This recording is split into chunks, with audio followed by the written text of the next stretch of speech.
Madame, mademoiselle, monsieur, bonjour, je suis très heureux de vous retrouver à notre émission La pensée et les hommes d'aujourd'hui et je vous remercie pour votre fidélité.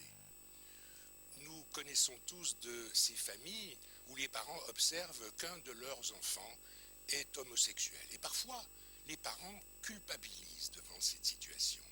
La question de l'origine de l'homosexualité sera notre sujet de réflexion d'aujourd'hui. Je vous retrouve avec mes invités après notre générique.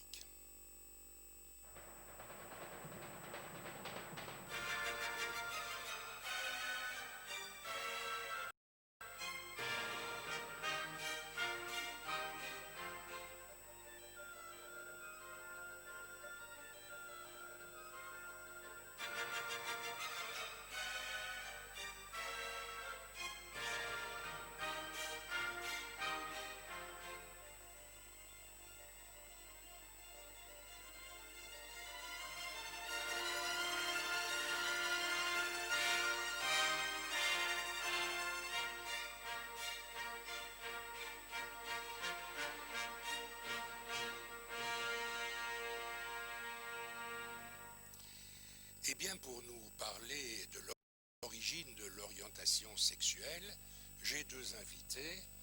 Le premier invité, si j'ose dire, parce que c'est lui qui nous a donné l'idée de ce sujet, c'est le professeur Jacques Balthazar. Vous êtes biologiste, vous enseignez à l'université de Liège et vous avez écrit récemment un ouvrage intitulé Biologie de l'homosexualité. On est homosexuel, on ne choisit pas de l'être, ouvrage publié aux éditions Mardaga. Mon second invité, quelqu'un connu à la pensée des hommes, il est déjà venu à nos émissions, c'est Patrick Hannot. Vous êtes psychologue issu de l'Université libre de Bruxelles et psychologue clinicien. Jacques Balthazar, je vais vous demander peut-être une épreuve un peu difficile, c'est de résumer en quelques minutes le contenu de votre livre.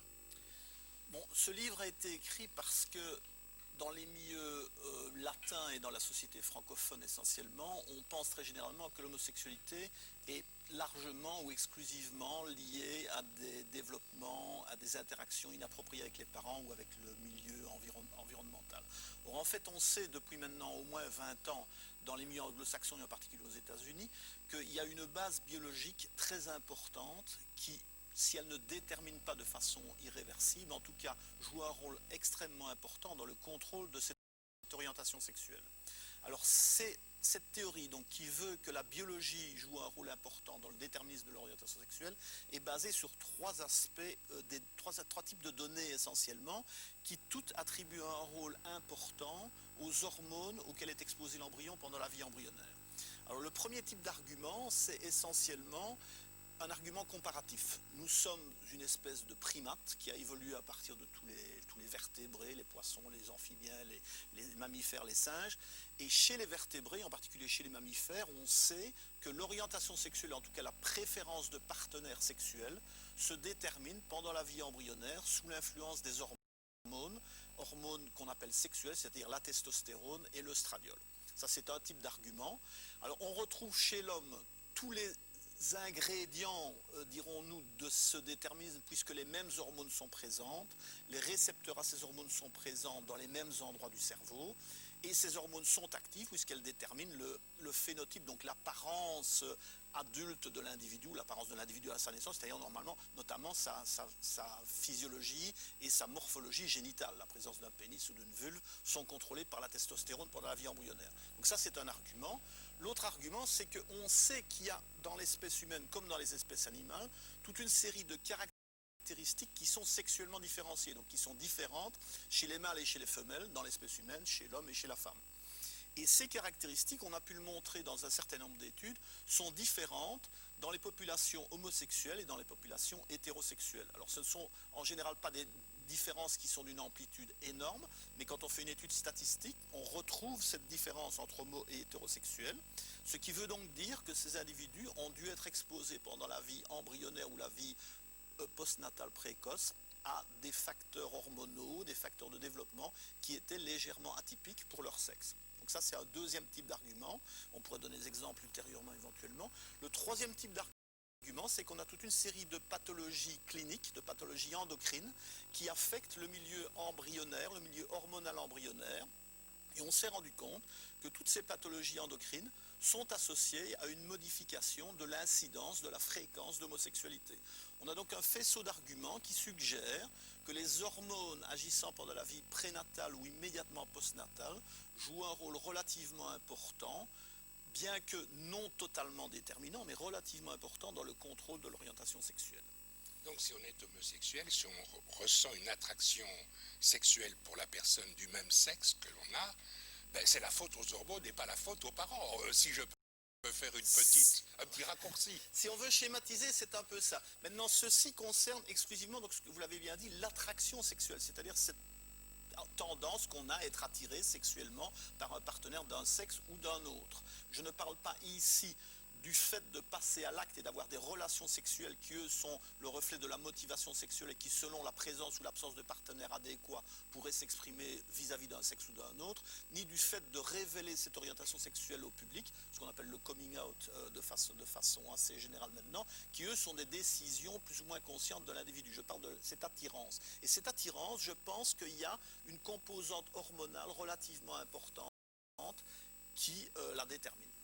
Alors vous faites état dans votre livre, alors votre livre il est passionnant, moi je recommande à tout le monde la lecture de votre ouvrage, vous mettez le doigt sur un certain nombre de phénomènes physiques. Vous voyez à quoi je fais allusion, je parle de l'oreille interne, je parle de la position des doigts de la main chez les femmes homosexuelles. Expliquez-nous un petit peu quels sont ces phénomènes physiques observables qui révèlent une certaine orientation homosexuelle. Oui, alors ce ne sont pas des phénomènes qui révèlent une orientation, ce sont des phénomènes qui sont des marqueurs de cette orientation au niveau statistique. Il faut bien insister pour que les gens comprennent, ce n'est pas quelque chose qui va fonctionner au niveau individuel, c'est quelque chose que les scientifiques étudient. Et quand ils prennent un groupe d'individus avec une orientation donnée et un groupe d'autres individus avec une orientation donnée, ils voient une différence statistique. Maintenant, au niveau individuel, on trouvera des recouvrements. Alors ces caractéristiques, il y en a deux. Je vais parler d'abord de celle qui vous intéressera le moins, parce que sinon vous ne me laisserez pas le temps de parler de l'autre. Je vais vous parler de l'oreille interne. Alors l'oreille interne émet des bruits. C'est l'organe évidemment qui nous permet d'entendre, mais elle émet aussi des tout petits bruits qu'on peut enregistrer moyennant de mettre un microphone dans le canal de l'oreille. Et on se rend compte que ces bruits, qu'on appelle des émissions auto-acoustiques, nos émissions de l'oreille, sont plus fréquents chez la femme que chez l'homme. C'est un phénomène qu'on retrouve... Donc les femmes entendent moins bien. Non, ça n'a rien à voir avec la... Elles souffrent du syndrome de Ménière, non.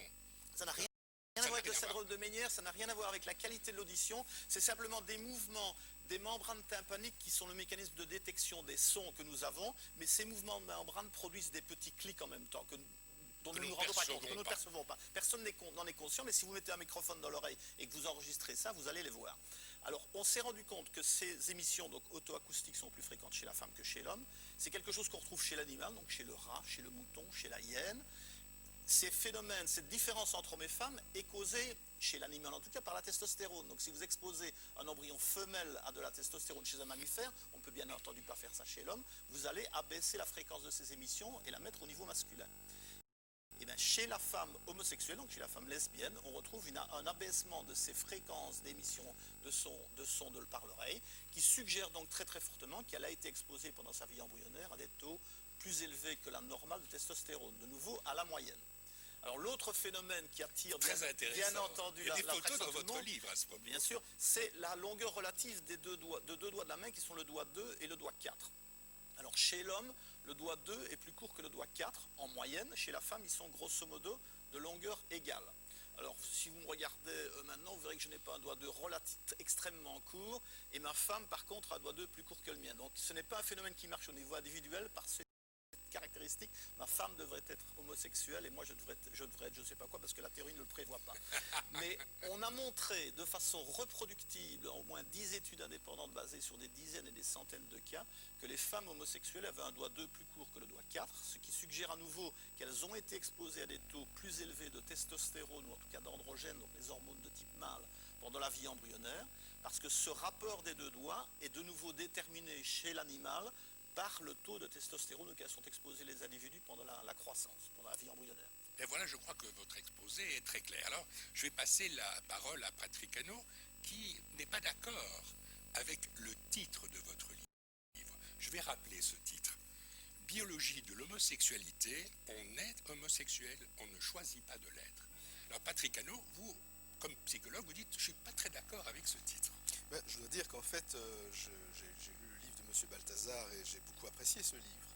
Je trouve qu'il a une démarche tout à fait honnête, mais je trouve que le titre, effectivement, est un petit peu trompeur. Enfin, je parle du sous-titre d'abord. Le sous-titre est un peu trompeur parce qu'il laisserait entendre que si on n'est pas, je dirais, si on ne pense pas que l'on est homosexuel, mais seulement qu'on le devient, alors ce ne serait pas, ce serait pas un choix. Donc, j'estime qu'effectivement, là, il y a une difficulté, si vous voulez. Quant au titre, la biologie de l'homosexualité, moi je pense que c'est une question que se posent les hétérosexuels.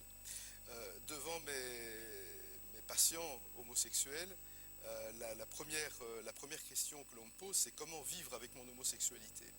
Comment puis-je vivre dans ce monde qui est essentiellement hétérocentré, si vous permettez l'expression. Oui, et qui jusqu'à une époque récente a été hostile. Le monde a été hostile aux homosexuels. Tout à fait, bien sûr. Et il l'est toujours en grande partie. C'est de toute façon toujours une difficulté d'être homosexuel, même dans notre société. Alors, je pense que le fait même de poser la question de l'origine de l'homosexualité est en soi la marque, si vous voulez, d'une norme sociétale, en fait. Vous disiez vous-même tout à l'heure, vous parliez de culpabilité. Vous disiez finalement, à qui est-ce la faute? À qui est-ce la faute? Est-ce la faute des parents ou par l'éducation des parents? De l'éducation des parents, ou la faute des gènes, etc. Le problème ici, c'est que j'entends le mot faute. Donc ça signifie qu'il y aurait donc une population qui serait, je dirais, une espèce de sous-population. Non, je dis faute parce que je pense, pour avoir observé, que les gens culpabilisent, ressentent la chose comme quelque chose de négatif. Tout simplement parce que dans la société, la majorité des personnes sont hétérosexuelles et que l'homosexualité ne concerne qu'une minorité d'individus. C'est la différence qui choque à ce niveau aussi, probablement. Oui. La norme sociale, en fait. La norme sociale. Et en fait, pour revenir à votre critique de mon titre, bon, j'ai eu beaucoup d'interactions avec des communautés homosexuelles depuis la publication de ce livre, alors que j'en avais eu relativement peu antérieurement, évidemment, parce que moi je suis biologiste et je travaille plus sur l'animal que sur l'homme. Et en fait, on m'a dit, vous auriez dû appeler votre livre Biologie de l'hétérosexualité. Ça aurait été beaucoup plus intéressant. Mais pourquoi pas? Bon, évidemment, c'est une boutade de la part d'homosexuels, mais pourquoi mettre, je dirais, se focaliser sur l'homosexualité? C'est bien parce que, justement, elle est considérée comme hors norme. Hein, mais donc, pour moi, c'est le même problème. Étudier l'homosexualité, c'est étudier l'hétérosexualité. Ce qui m'intéresse, c'est l'orientation sexuelle. C'est pour ça que j'aime votre livre, mais pas le titre. Le titre devrait être, éventuellement, puisque vous êtes biologiste, biologie de l'orientation sexuelle, et on parlerait tout autant de l'hétérosexualité que de l'homosexualité. Et puis il y a un autre problème, parce que c'est aussi un petit peu partagé presque les individus en deux catégories. Oui, mais ça, ils le sont souvent. Il y a les grands, les petits, les grands, les petits, les blonds, les bruns. Est-ce qu'il y a vraiment les homosexuels et les hétérosexuels? C'est que non. Voilà. Kinsey, dès 1948, reconnaît une classification, un continuum. Il distingue 7 classes d'ailleurs, de 0 à 6, entre totalement hétérosexuel et totalement homosexuel. Le problème, c'est que d'un point de vue scientifique, ce phénomène est déjà extrêmement difficile à étudier, le phénomène de l'orientation sexuelle, et que si on veut étudier toutes les subtilités de ces différences, c'est impossible. Alors, les scientifiques, les rechercheurs se sont focalisés sur les deux extrêmes de la distribution, mais il est bien clair qu'il faudrait étudier toutes les différences.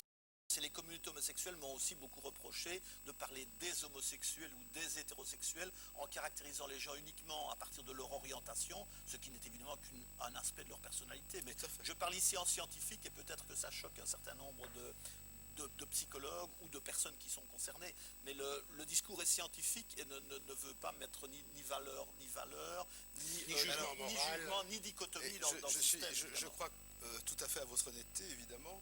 Mais le problème, c'est qu'est-ce qu'on peut faire aussi, qu'est-ce qu'on risque de faire avec votre démarche. Le problème, il est dans l'après. À partir du moment, imaginons que vous puissiez prouver effectivement que l'origine de l'homosexualité soit purement biologique. en admettant que ce soit possible, parce que vous êtes extrêmement prudent, Ce n'est vous probablement parlez même pas évidemment, vrai, et là-dessus mais oui. nous sommes tout à fait d'accord avec le fait qu'il y a interaction entre des prédispositions biologiques ou génétiques et puis aussi un environnement. Il faut qu'il y ait un environnement qui favorise ces prédispositions. Là-dessus, je suis complètement d'accord. Mais imaginons, faisons un peu de science-fiction, imaginons que nous puissions prouver l'origine exacte de l'homosexualité. Que va-t-il se passer? Est-ce qu'il n'y aurait pas des gens comme ce fameux Dr Watson, qui est un des découvreurs de l'ADN, qui écrivait en 1997, c'est formidable, on va pouvoir isoler le gène ou les gènes de l'homosexualité, ainsi les mères pourront avorter si elles le désirent. C'est épouvantable d'entendre ça. Mais là, on glisse dans des considérations d'ordre politique D'ordre et moral. éthique. Excusez-moi, je vous ai interrompu. Oui, absolument. Bon, je me place ici au niveau de la connaissance et je présente un bouquin qui fait un résumé de ce qu'on sait à l'heure actuelle. Ce qu'on en fera est évidemment une autre question, mais une question qu'on doit se poser. Je suis tout à fait d'accord avec vous. Alors, je vous dirais d'une part que le déterminisme ou le contrôle de cette orientation sexuelle est de toute évidence très compliqué, implique de toute évidence une multitude de gènes et une multitude de facteurs endocriniens, plus peut-être une multitude de facteurs psychologiques postnataux, et que donc la détection prénatale va être extrêmement difficile. En imaginant même qu'elle le soit, ça deviendra un problème éthique et moral pour les sociétés de savoir ce qu'elles feront de ce choix. Mais je vous dirais que d'une part, on n'a pas besoin de comprendre d'où vient l'homosexualité pour la persécuter. Il y a des tas de sociétés qui le font depuis longtemps et qui le font encore à l'heure actuelle. Et d'autre part, si on devait, dans le futur, parce qu'on peut maintenant séquencer l'ADN d'un embryon à venir de façon relativement simple, et ça sera de plus en plus simple dans les années qui viennent, si on devait éliminer tous les embryons qui présentent une susceptibilité à l'homosexualité, d'une part, mais d'autre part aussi à toute une série d'autres problèmes potentiels qui peuvent survenir dans la vie, je crois que pas un seul des embryons ne passerait l'examen. Et donc on serait amené à éliminer tous les embryons. Donc je pense que dans une société responsable et adulte, je dirais, ce risque est faible. Mais on peut toujours imaginer des déviances. Mais les déviances, elles se produisent même quand on ne comprend pas. Alors ça ne m'affole pas outre mesure, bien que c'est un aspect auquel il faille faire attention. Et une chose qui est intéressante, c'est que vous avez dit, vous avez noté qu'à certaines époques, dans certains milieux, on observe l'augmentation du pourcentage homosexuel.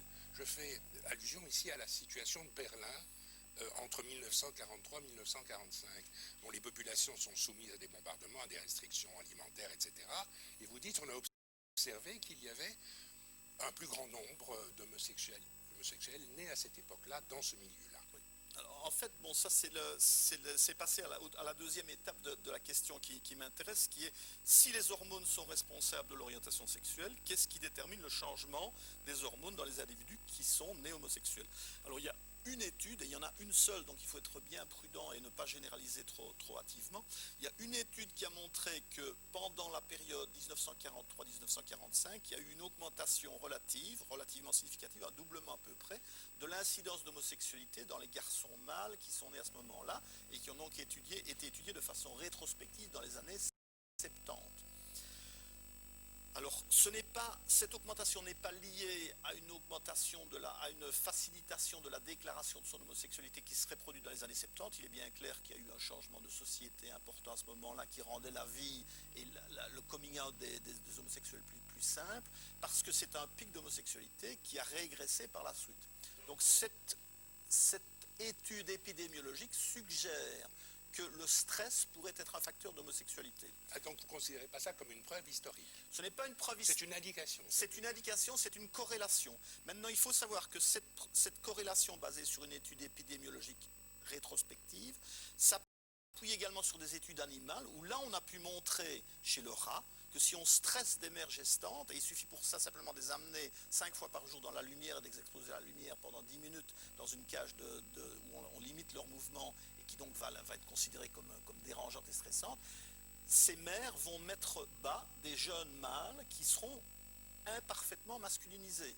Et par là, j'entends qui auront des structures génitales pas totalement masculinisées, qui auront des structures dans le cerveau qui ne seront pas totalement masculinisées, qui auront des comportements sexuels qui ne seront pas totalement masculinisés. Donc on a une base animale à nouveau pour dire, attention, le stress chez la mère peut modifier la différenciation sexuelle de l'embryon mâle. Et puis on a une étude épidémiologique chez l'homme, c'est tout. Alors, est-ce qu'on doit en tirer des conclusions? Bon, il faut éviter le stress, mais ça, tout le monde sera d'accord. Même pour d'autres raisons. Pour d'autres raisons. D'autres raisons. Et puis est-ce que c'est un facteur causal de l'homosexualité? Peut-être. Vous faites œuvre de pionnier, Jacques Balthazar, parce que l'exposé de vos résultats, des conclusions que vous faites, elles sont inexistantes dans le monde francophone. Les Américains, les Anglais ont étudié le phénomène, mais je pense que dans les milieux francophones, vous êtes le seul à publier un ouvrage de cette nature. Je fais œuvre de pionnier localement, oui, c'est ça, je suis un pionnier, mais à mon tout petit niveau, c'est-à-dire dans le monde francophone. Il y a peu de personnes qui s'intéressent au contrôle endocrinien du comportement dans le monde francophone d'une part, et d'autre part, il y a une espèce de résistance, en France particulièrement, à accepter des déterminismes biologiques, qui soient hormonaux, qui soient génétiques, de nos capacités intellectuelles ou des aspects de notre vie cognitive. Par contre, si on va aux États-Unis, ben, ce que je vous raconte là, c'est quelque chose qui est connu, qui est dans la presse. Oui, depuis 20-30 ans. Même. Depuis 20-30 ans. Et il y a un sondage Gallup qui est sorti l'année dernière, au début de l'année dernière, et qui montrait qu'en fait, maintenant, il y a grosso modo 50% des Américains qui pensent que l'orientation sexuelle, donc qu'elle soit hétéro ou homosexuelle, est d'origine génétique et biologique, et on est homosexuel, et que 50% de personnes, en fait, c'est plutôt 40% pensent qu'on est du verbe naître homosexuel, 40% pensent qu'on est indifférencié mais que ça se fait en cours d'éducation, et puis le reste des gens pensent que c'est les deux. Et c'est probablement le petit pourcentage du reste qui a raison. C'est probablement l'interaction des deux, évidemment. Et là, on serait d'accord, je crois, avec notre collègue psychologue. Effectivement, puisque je suis dans ce petit pourcentage de ceux qui pensent qu'effectivement, il y a une interaction entre les deux. Ça me semble évidemment raisonnable de penser ça et logique.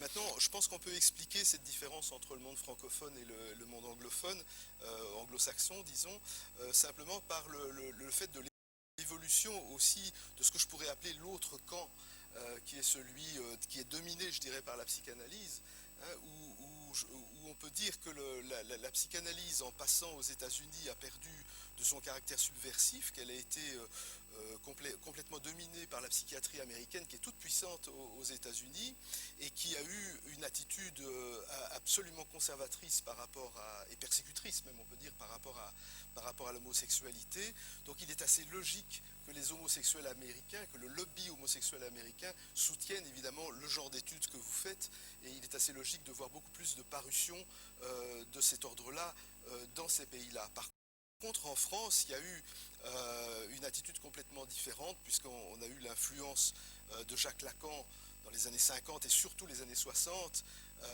Jacques Lacan, donc, qui a favorisé, je dirais, un retour à Freud, donc un retour à une espèce de neutralité vis-à-vis de l'homosexualité, qui a accepté que des psychanalystes soient homosexuels. Donc quelque part, il y a le paradigme le paradigme de la psychanalyse est resté très fort dans les milieux francophones, ce qui fait que c'est peut-être la raison pour laquelle il reste encore très puissant, et que les études biologiques, je dirais, restent un peu en retrait dans le monde francophone. Et c'est une des raisons qui m'a poussé à écrire ce livre d'ailleurs, parce qu'il y avait une telle dominance des idées freudiennes et post-freudiennes concernant l'homosexualité, qui attribue essentiellement cette orientation sexuelle à une interaction inadéquate avec les parents, avec la mère en particulier, et je pensais qu'il était intéressant de rétablir la balance quelque part et de dire que le rôle des parents et la responsabilité des parents n'est peut-être pas engagée de façon aussi nette dans le contrôle de cette orientation.